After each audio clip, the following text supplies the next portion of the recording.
competing at a combined weight of 405 pounds. They are the reigning, defending, undisputed Racing Dudes Triple Crown champions of the world, the Magic Mike Show.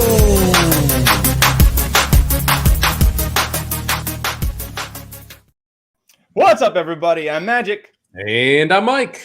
And this is the Master Show. This is the Magic Mike Show, episode 456. Mr. Somich. Huzzah! I'm not feeling well. I'm not getting a big huzzah right now. No, Mike's a little under the weather. We'll take. Mike's not going to be as animated. Well, he's not ever as animated as I am, but a little less than. That's okay. We are not any less excited about Keeneland, though.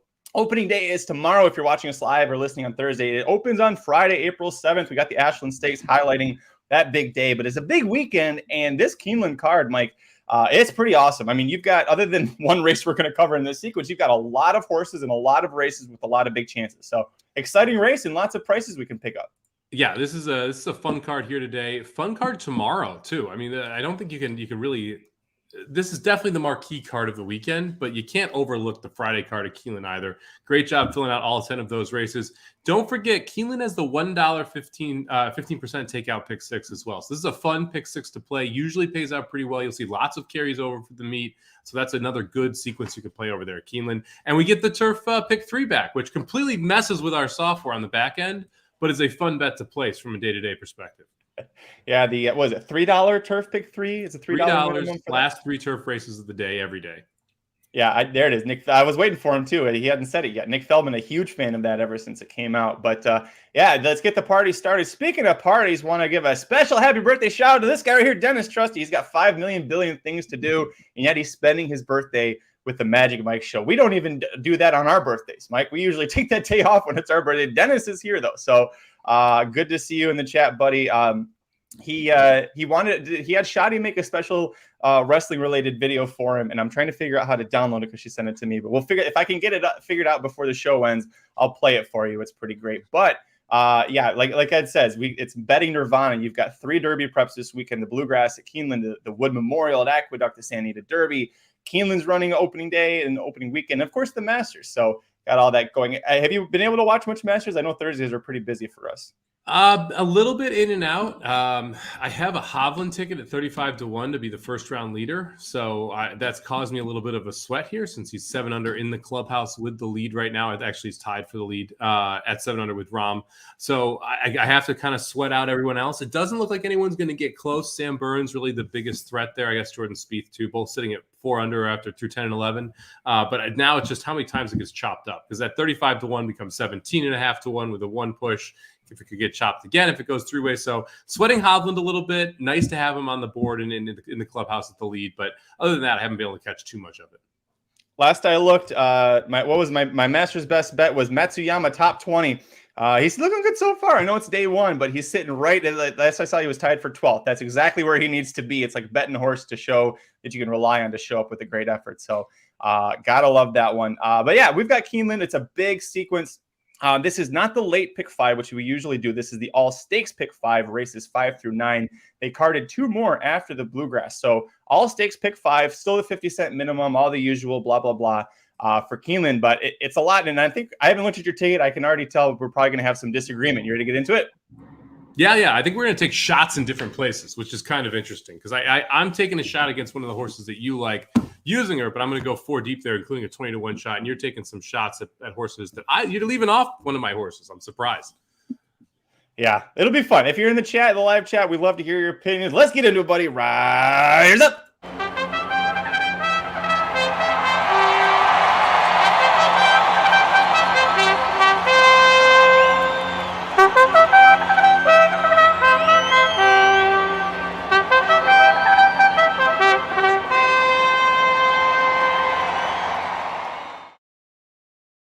A little shout out here from Jeffrey Halverson in chat. Loved your picks last week at Gulfstream, Mike. So see if we can keep that going in the Somobombs all weekend long. But let's start things off here. I already did it. I already screwed it up.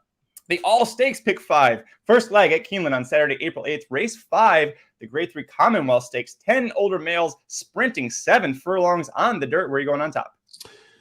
Ooh, boy, this is a fun one. Give me Run Classic, the 7-horse. This is one of those races where I think you could see a big time price come in, but I am going to put Run Classic on top. I keep going back to that 7 furlong effort on October 16, 2022 at Keeneland. Run Classic sat right behind the leaders, able to absolutely blow them out 1/8, got a 105 buyer, career best there. Kind of think this horse might be better around one turn than two. The only one turn efforts, the debut on the maiden effort, comes in second. Wins off the bench going 6 furlongs at Churchill, then wins going 7 furlongs at Keeneland. Everything else around 2 turns. Still a horse that's probably the fastest in the field, but also the most fit in the field. So I think this distance is going to set up well for Run Classic. I think good shot at taking this field gate to wire here. I know you're not a big fan, though. You were also, I don't know if you singled elsewhere or considered singling elsewhere. Where'd you end up on top here? So I will say I did single here. This is my second horse. If Run Classic, if you get, by the way, we have the Bluegrass Stakes betting buy will be available on Friday. You can get that at racingdudes.com, and in that you've got top 4 picks from every handicapper for every race at Keeneland. And so for this, if you see under Magic's picks, he's got Run Classic there in second. Oh boy, must be have a delivery here. No, I've got Run Classic in second, but my single here, I'm going with the 2 Nakatomi. I know he's the chalk here at 2-1, but horse is a perfect 3 for 3 at Keeneland. Got maiden stakes wins at age 2. Came back on Breeders' Cup Saturday undercard to beat older horses last year as a 3-year-old. Runner-up was Endorsed. You know how much I loved Endorsed at Gulfstream Park in the championship meet. He went on that nice tear down there. Wesley Ward and Tyler Gaffleone. Overall, 36% winners with 245 ROI. 2 for 4 at Keeneland. Both of those wins came aboard this horse. He's going to be second off the layoff, second start at age 4.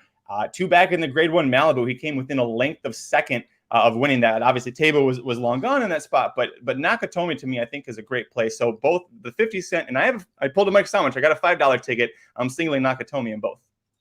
I don't hate it. I got Nakatomi in second. I do think that there's some chaos possible in this race, and that is why I'm going to take a 20-1 shot here in as my third horse, the 5-horse Longonaire. Thomas Drury, Castellano picks up the mount. If you isolate the dirt races for this horse, it gets a lot more interesting a lot more quickly here. Continuing to improve. I love their last race at Churchill, going a mile. It's 2 back, but last race of that 3-year-old season. Gets a career best buyer, able to do it from off of the pace. Ben Diesel, classic moment, both in that race. Steps up. The synthetic just doesn't fit for this horse. I realize it's bred, that it shouldn't have an issue with it. Same with the turf, but didn't run very well in the turf. Doesn't run very well in the synthetic. Now you're getting second off a layoff, second out as a 4-year-old in a spot where the pace setup here, if Nakatomi, Run Classic go out quickly, it could set up for a price to come from off the pace. I think Longonaire is a live long shot here at 20-1. So give me the 5 on my ticket as well. And then I'm going to include the 9 horse as well. Hear Me Sing. So there's another one where, look, if I take out the synthetic efforts, those last 3 synthetic races, the races prior to it fit with the rest of this field. The horses run 3 times at Keeneland, 1 win, 2 seconds, 3 times at the distance, 1 win, 1 second. An improving 5-year-old for a trainer that doesn't run very much. Only 12 starts here in 2023, but 3 of those are wins. So the horse knows how to get to the winner's circle. Achard, with specifically well riding this horse, has ridden him 6 times. 2 of those are wins. 2 of those are seconds. I think Hear Me Sing has a shot here to pull an upset as well at 10-1. So I'm going to end up 4 deep here. I'm going to go with the 2, the 5, the 7, and the 9. See if we get a price to kick this thing off.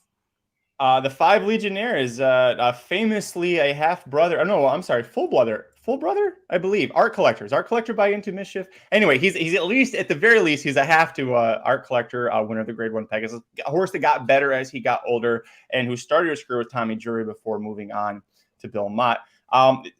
For me with Legionnaire, there's only one race I could point to where it works, but that is the race 2 back at Churchill. So he had a little bit of a layoff. He went to synthetic at Turfway, where Tommy Drury is based in the wintertime, and now he's back on dirt. So if he comes back to about that 92 buyer that he got at Churchill last fall, I think he's a player in here. I just like Nakatomi too much. I really did. And I had to try and take a couple of swings. But for me, I'm going to ride or die with Nakatomi. He loves Keeneland. He's got a great jockey that wins consistently, is either the leader or second in wins at Keeneland every meet in Tyler Gaffleone. So I'll ride with him, but that's where my single is. We'll see if you end up singling in a different spot. Did you have any interest at all in Hoist the Gold for Dallas Stewart? He's not in your top 4 here, but Did you consider him at all? I looked at Hoist the Gold.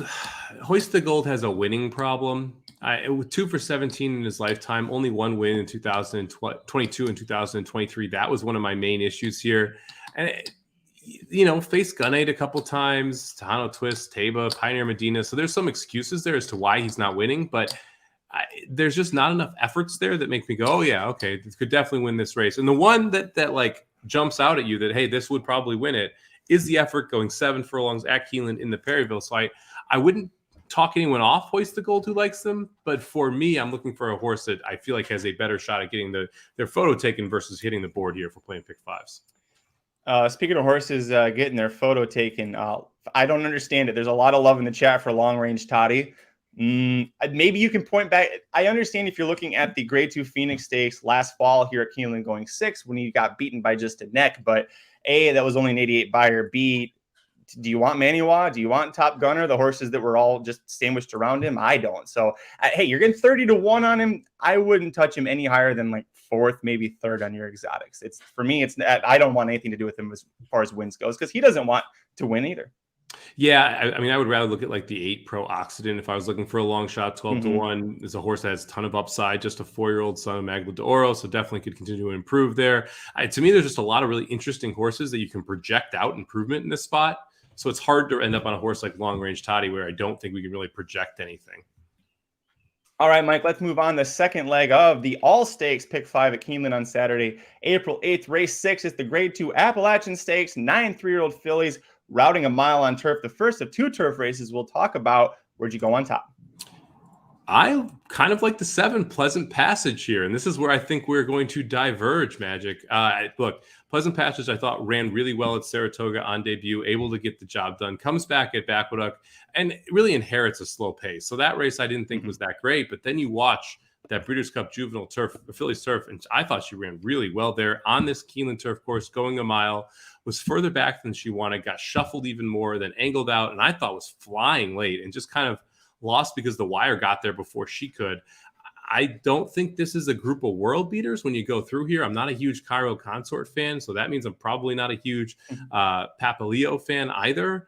You got Be Your Best in here, who I think really disappointed us more than anything else. Alpha Bella, another one of the contenders, not a horse I'm overly interested in. So I landed on Pleasant Passage here. This was the closest I came to singling in the sequence, was the 7 Pleasant Passage here. Wow, that's sorry, I said wow because Chris Millsap, Long Range Toddy beat Omaha Beach, whose 2-year-olds are hitting the track in a matter of weeks. That I just felt old all of a sudden right there. That's crazy. You're right. I did not use Pleasant Passage, and a huge reason is I do not like her in this position. First off, the layoff. We haven't seen her in 5 months, right? The Breeders' Cup. That's how far away the Breeders' Cup was. Here at Keeneland, she looked great, but I also felt with that race that you had some horses that were just sprinters in that race that just completely fell apart in the stretch. And she was kind of able to pick up the pieces. She's a good horse. She's a very good horse. I think she's got plenty of upside. I think this is a very, very tough spot for her to make her return for a trainer who is 7 for 85 coming off of similar layoffs. And we're in a Grade 2 race against several horses who are in form or who I think also have serious upside. So, but you also nailed it. You're not a big Cairo Consort fan. That's my top pick. I feel like you got to pick one or the other, and you kind of have to split those if you want to try having any kind of value here. For me, Cairo won 2 straight for Tapit Gulfstream Park. Super wide trip last time out. Did her absolutely no favors.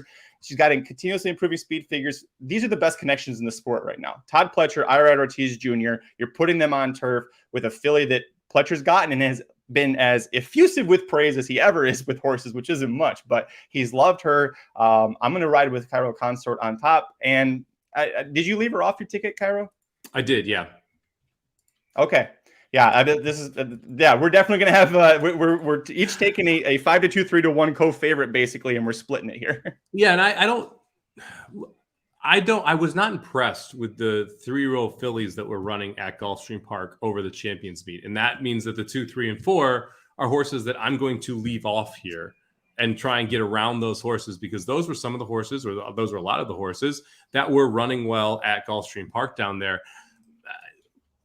You go back to Cairo Consort's effort. Yes, she was with Nathan Squires, right? And then came into the Todd Pletcher barn here as a 3-year-old, but she got beat pretty good by Pleasant Passage. And I didn't think Pleasant Passage got a very good trip at all in that Breeders' Cup Juvenile Fillies turf. So to me, it was more of like, okay, I'm not going to use the 2 and the 3, who, by the way, I have 3rd and 4th in the race. So it's not like I hate these horses in this spot. I just don't think this race came up nearly as tough as you did. Because if I'm lower on the 2 and the 3, I don't think the 5 and the 6 can compete. The 7 really stands out from that front. But I got to say, and we're both using this other horse. So I like the fact that we're both using this horse. I'm going too deep. I'm using the 7 and the 9. Give me Well Into, who has a very good shot at taking this field gate to wire. There's just not that much speed in this race. And if you look at the 8 and the 7, who are your 2 other logical speed horses, both of them very much inherited the lead in the races where they tried to go or went gate to wire. The 7 Pleasant Passage at Aqueduct went slow while getting the lead. That's not her game. She doesn't want to be out front. Same with Sabalenka, who last time out makes the lead, but does it in a 49-second half. Well Into is going to clear from that outside post, going to get over, and then it's going to be simply a question of whether or not she can hold them off and get the distance.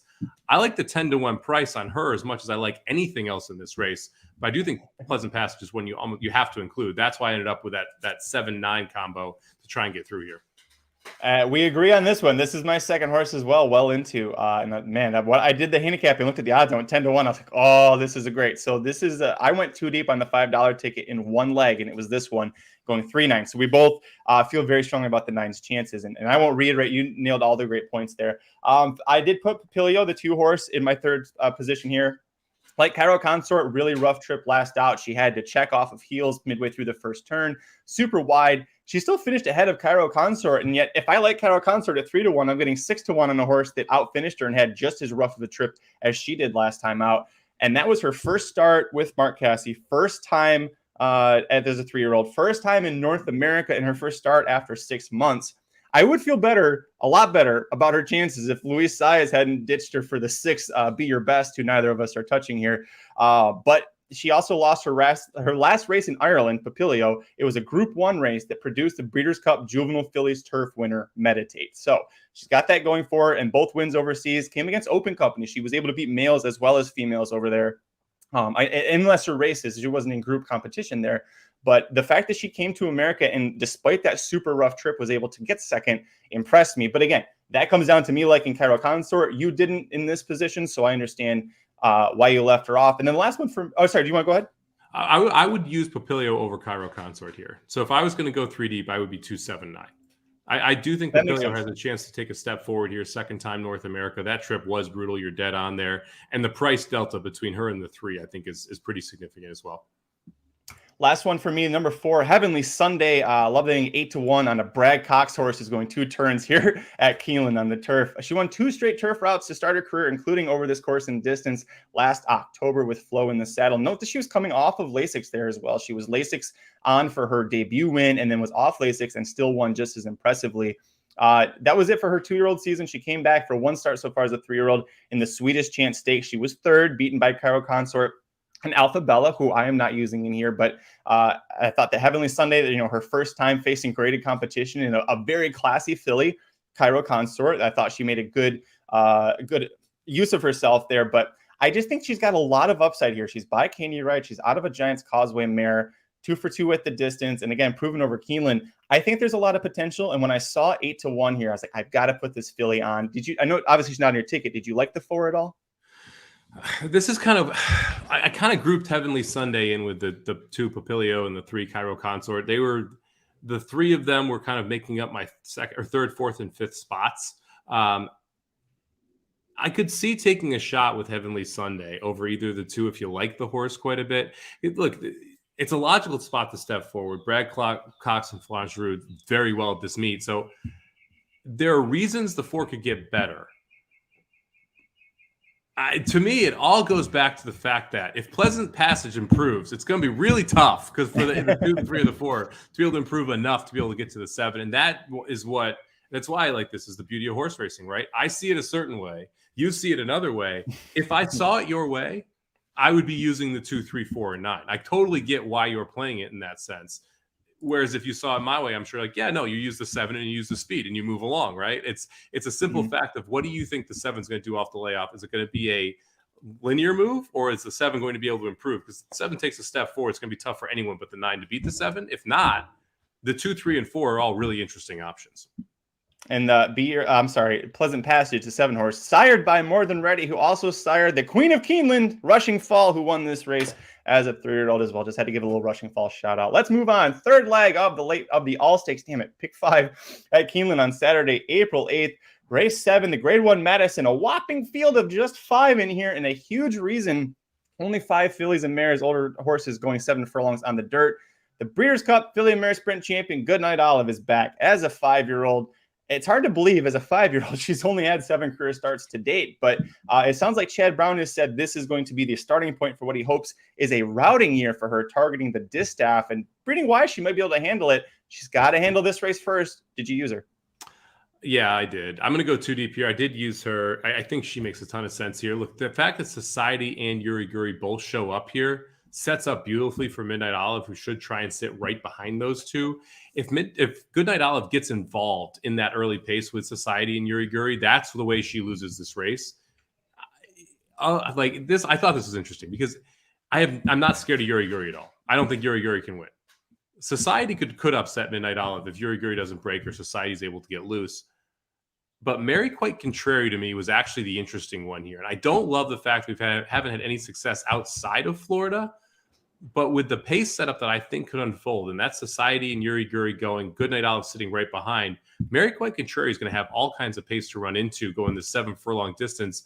She's on her game right now, consistently winning. I didn't leave Goodnight Olive off because I think Goodnight Olive has a very good shot at winning here. But I'm going to go too deep, and I'm going to use Mary Quite Contrary, see if we can get a little bit of an upset here at 6-1. Boy, we did the same thing in this race, just again with different horses. We both used Goodnight Olive. There's no reason not to. Not only did she win the Breeders' Cup Filly and Mare Sprint over this exact course and distance, 2 for 2 at Keeneland, 4 for 4 at the distance, yada yada. I did use Ugiri. I went looking at this race. I was like, how does Goodnight Olive lose? It's because someone gets loose, and if Ugiri gets loose, and I think that's the only thing they do with her is they just send her, and Flo probably sits off just a little bit with Society. I think that this is a horse that's in form, right? She's got 2 wins coming from Oaklawn Park, going 6 furlongs. Big wins, should have no issue stretching out. I think that last time out in the Carousel Stakes, when she was pressured early, she showed that she doesn't need to just be out to a super easy lead. She had Pretty Birdie screwing with her. And when she was done with her, she just left her in the lurch. But the back-to-back 1 minute, 10 second, 6 furlong sprints at Oaklawn in slop, in mud, in bogs, I thought that was pretty great. My big concern was Society, and you didn't use her either, but Society is coming off of a race in the Breeders' Cup Distaff that was pretty much a gun and burn. Like, she went out to the lead, she made it halfway, and she quit hard. And there wasn't really any reason why she would quit that hard. If you look back, the Charlestown Oaks. Charlestown 7 furlongs, that's 2 turns, it's a screwy track. I don't think you can really compare that race to other things. The Cotillion Parks, it plays super well to speed. She got an easy lead. Secret Oath was never able to reel her in. So that's why I passed aside. I did like Mary Quite Contrary in this spot. I thought that if you were going to use a horse, you either go Ugiri or Mary Quite Contrary to get the job done. The fact that she's got 6 wins from 7 starts, she's 4 for 5 at the distance. And by the way, that Inside Information Stakes that she won last time out, she beat Obligatory. That was a race. Obligatory was like 3-5, 2-5, something like ridiculously low and never fired. This filly fired extremely well. As far as the trainer change goes as well, she was with trainer Joseph Cantonese up until this point. Cantonese, by what I can understand, only has a Florida training license. He only ever races at Gulfstream Park. Shug McGahey's all over the place. So you send her to a trainer that you can trust, like Shug McGahey. You know, maybe he keeps her for the summer if things go well here. Maybe she goes back to Cantonese down at there. But I love the fact that when he shipped her up to Keeneland and said, I need someone good to take care of her, he sent her to Shug. Yeah, and the Florida thing is a big issue, right? We've talked about this. Sometimes horses just don't fire off of Florida. The Florida Keeneland thing has actually been pretty solid in recent years. You see some of these horses that have had success at Gulfstream go up to Keeneland, have success at Keeneland as well. So I'm not as concerned about that. The trainer switch isn't wonderful. It should 0 for 13 when getting first-time horses. He doesn't get a lot of these horses first time. So that's obviously concern there. I think Society is faster than Uguri. So it's going to be interesting to see how that plays out early and who gets the lead. I think Flo is going to absolutely send as well. And so it'll be interesting to see what happens between the 3 and the 4, how that sets up, and where Goodnight Olive sits. If Goodnight Olive is involved in that or right off it. So I mean, this is an interesting 5-horse field. It's not it's one of those races where you're like, oh, 5 horses, 2 to 5, whatever. This is an interesting 5-horse field. Yeah, it's one of those things where you can see Goodnight Olive win by open lengths. You can see her not show up. I lost it. There it is. Michael Myers makes an excellent point.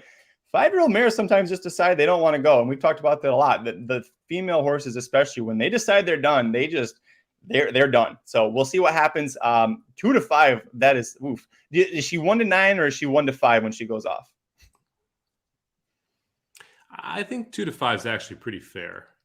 I mean, there's the problem is, I think Yaguri takes some more money.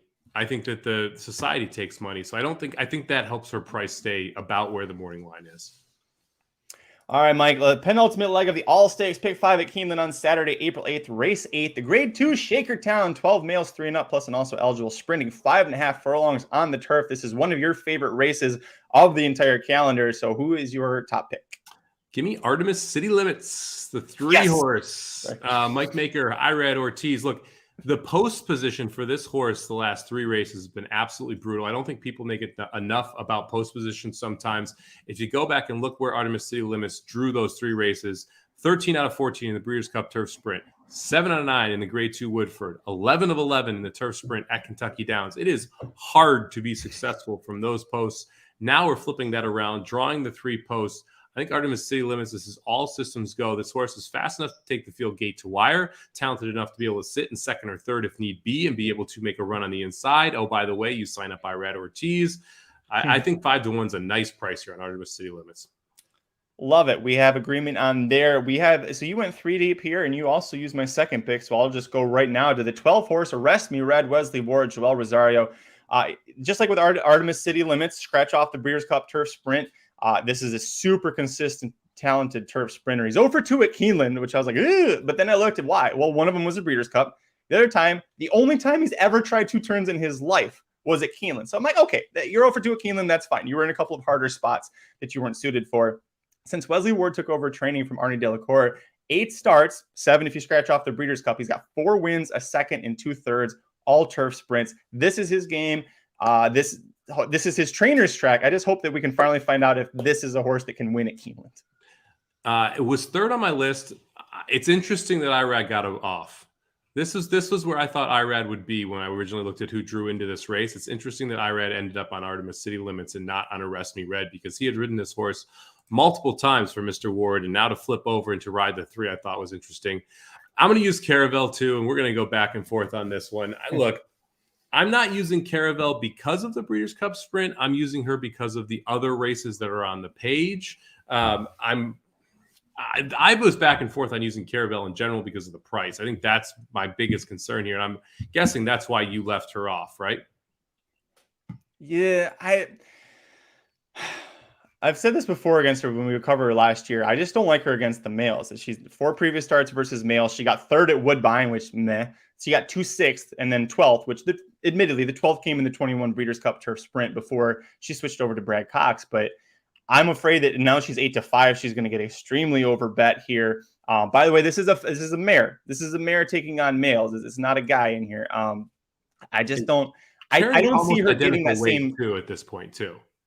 Yep, that's she's a great carrying point. 121. Generally, when you have a filly against the boys or a mare against the boys, they're carrying like 5 to 7 pounds less. Yeah. Last time, if you remember the Breeders' Cup Turf Sprint last year, Golden Pal got hung up in the gate and just lost all chance. She inherited the lead because Golden Pal didn't break. I really think that what would have happened if Golden Pal had broken cleanly, if you look back, it's on the synthetic at Presque Isle, she was kind of forwardly placed and then faded right off. And I think that that's what you would have seen. I don't think she hits the board if she's chasing Golden Pal through 21 flat, 21 and 1, hitting the 5 furlongs at 55 flat, which is what he liked to do.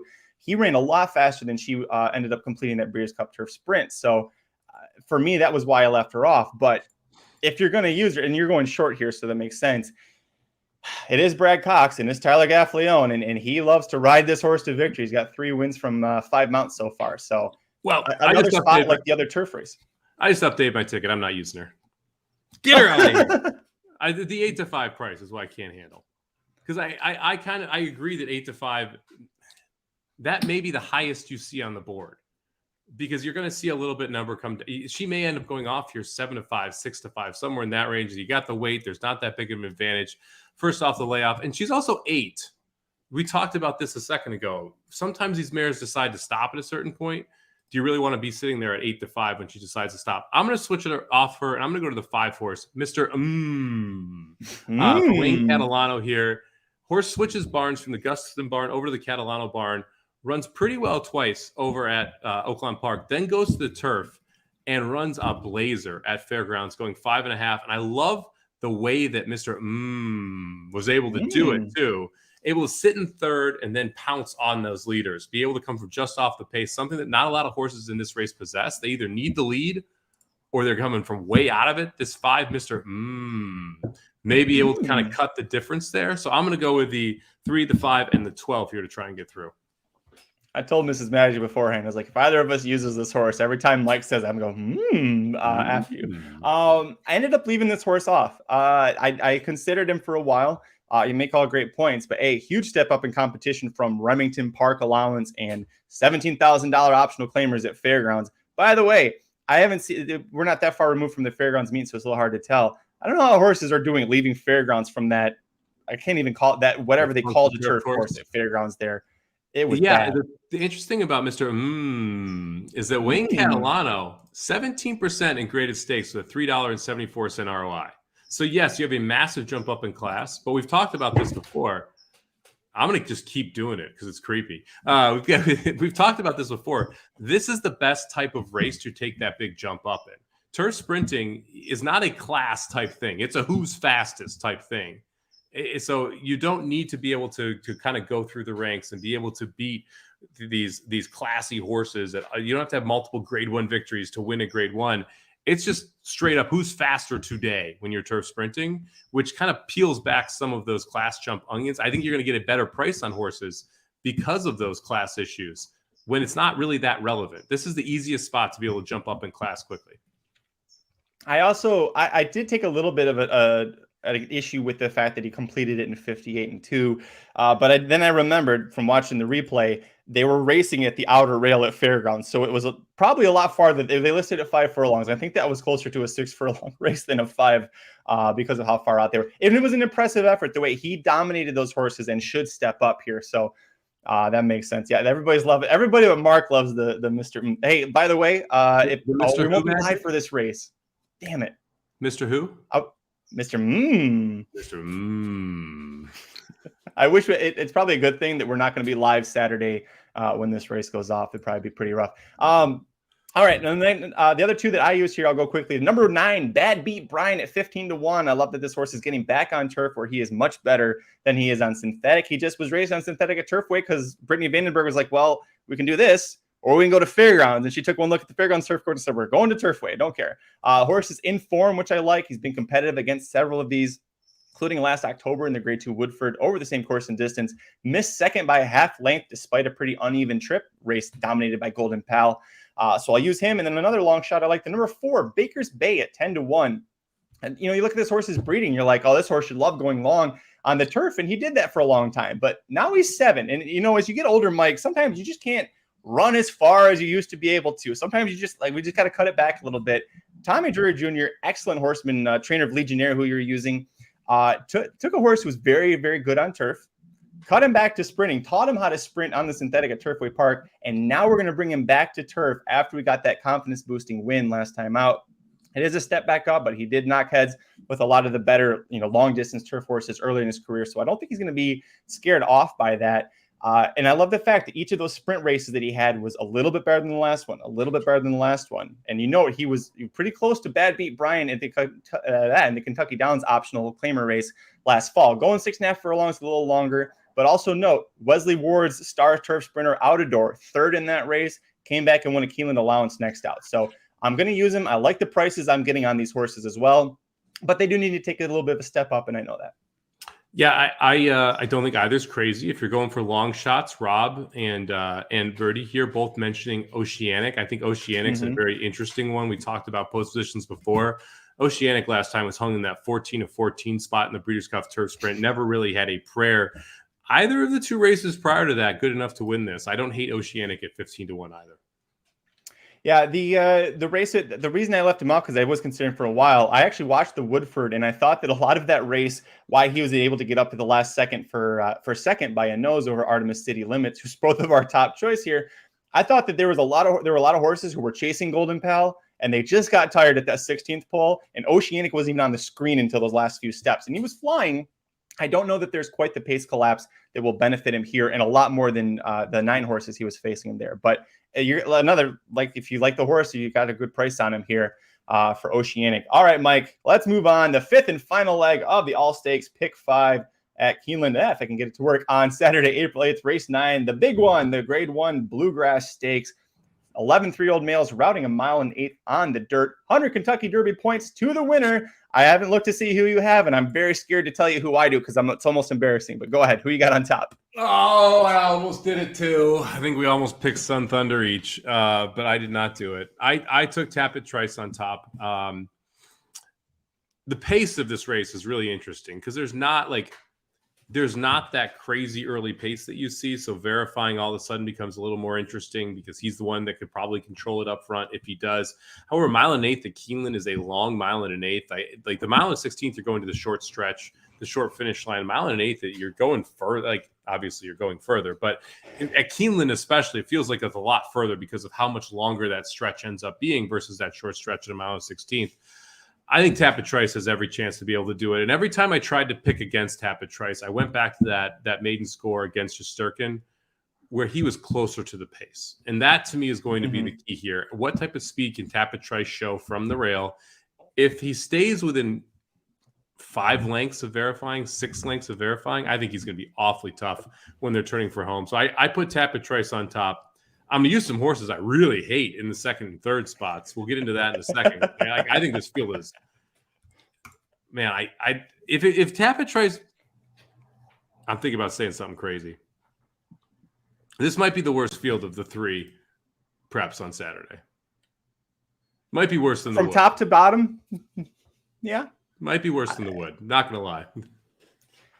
I don't hate that. I don't hate that opinion. Because you could see, we haven't talked about it. I love Hit Show in the Wood, and I think that that's a horse that could come out of there and actually be a very good presence for the Kentucky Derby. I used Tapit Trice. I tried to find reasons to play against him. I couldn't find it.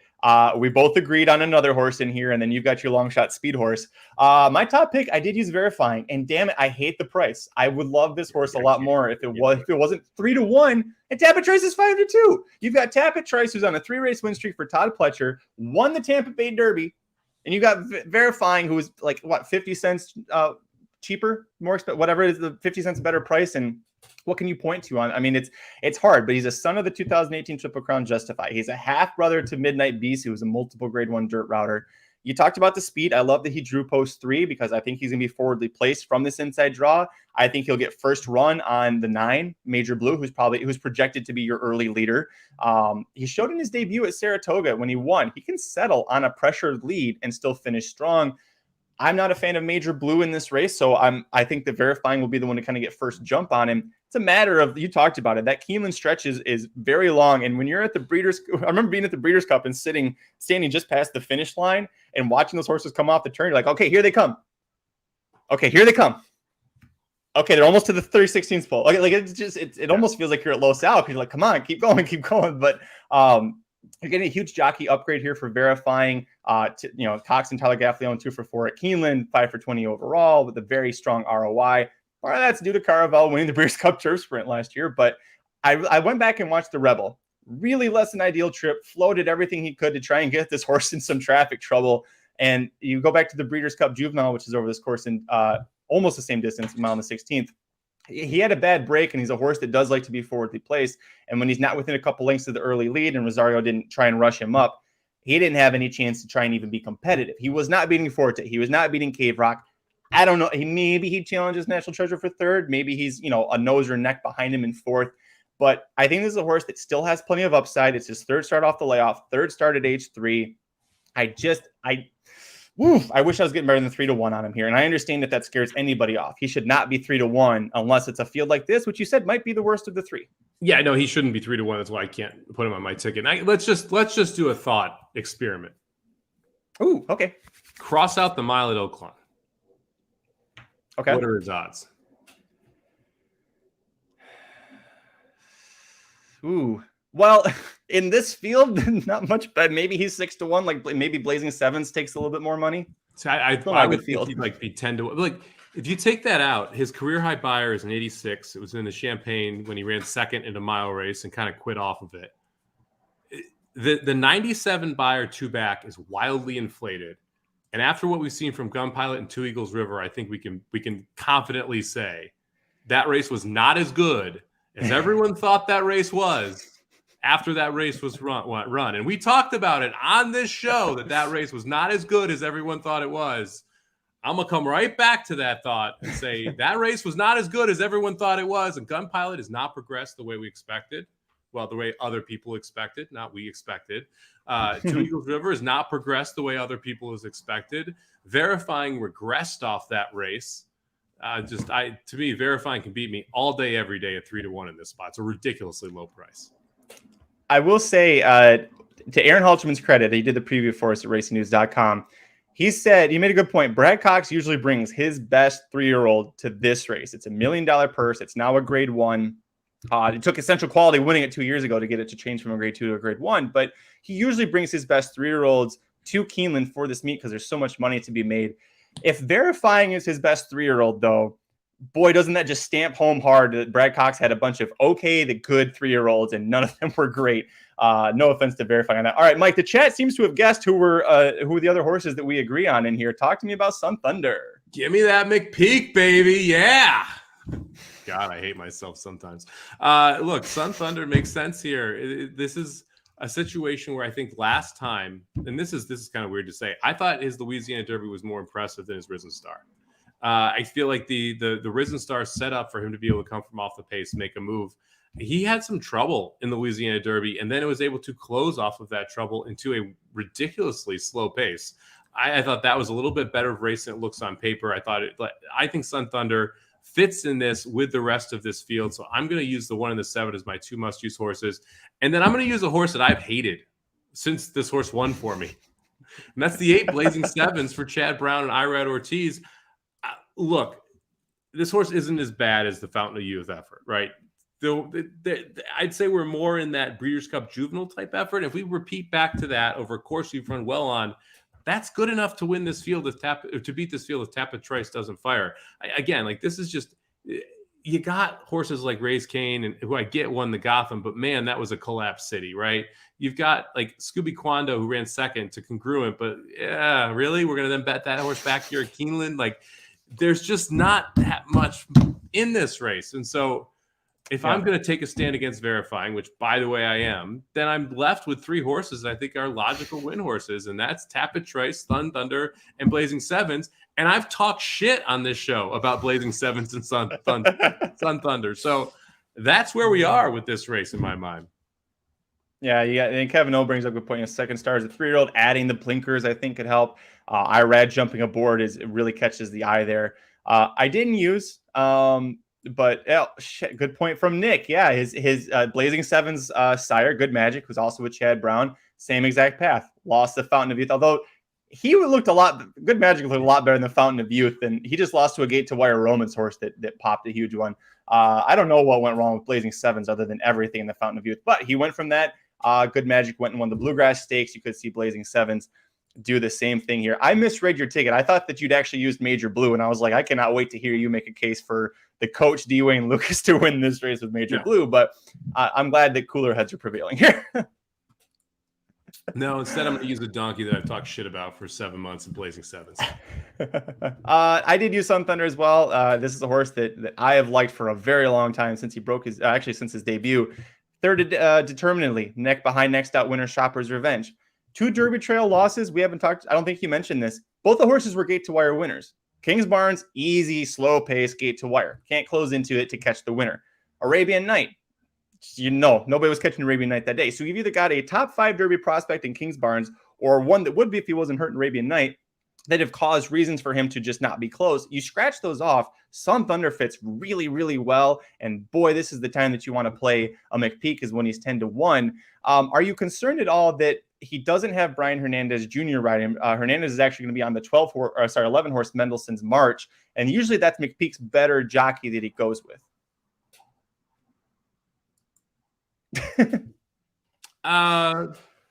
No, not really. I mean, I looked at the 11. I think the 11's a little interesting, but I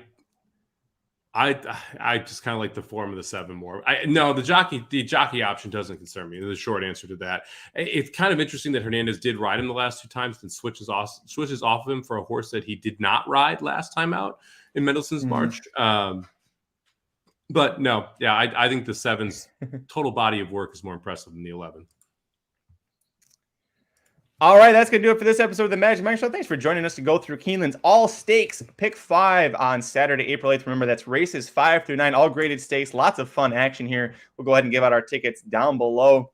I'll start off. I have 2 tickets, my 50 center. I'm singling the 2 and then going 2, 3, 4, 9, 2, 4, 3, 4, 9, 12, 1, 3, 7. That's $48 for a $5 ticket, pressing the opinions 2 with the 3, 9. Single the 2, single the 3, single the 3, just another $10 there. Go ahead and give us your 50-cent ticket.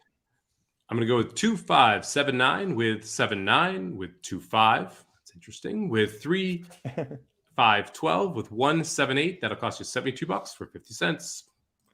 Remember, the Bluegrass Stakes betting Bible will be available soon at racingdudes.com. If you have a premium subscription to any of our products, including the Somobombs, you get these included for free. We've got it up here on the homepage. We also, Aaron and Jared have been doing this great thing where they have a video explaining what is inside, why you should buy this, what's different about it from previous wagering guides. So if you're interested, if you're curious, go take a look. The video explains it all in great detail. It's only about 5 minutes long. Or actually, I think if you stay tuned to this on YouTube, if you're watching us live, I should just kick you right back over to that video and you can watch it right there. Big weekend. We've got the Bluegrass Stakes. We've got the Wood Memorial. Our boy Arctic Arrogance, blinkers off. The game is on for Linda Rice, I hope. And then the Santa Anita Derby. Real quick, who is your win pick for both the Wood and the Santa Anita Derby? Wood, I picked Hit Show. Not super confident, but I picked Hit Show. In the Santa Anita Derby, I picked Go Rocket Ride. I actually think Go Rocket Ride is going to look phenomenal. It looks significantly better this time than he did last time. And I was anti-Go Rocket Ride last time.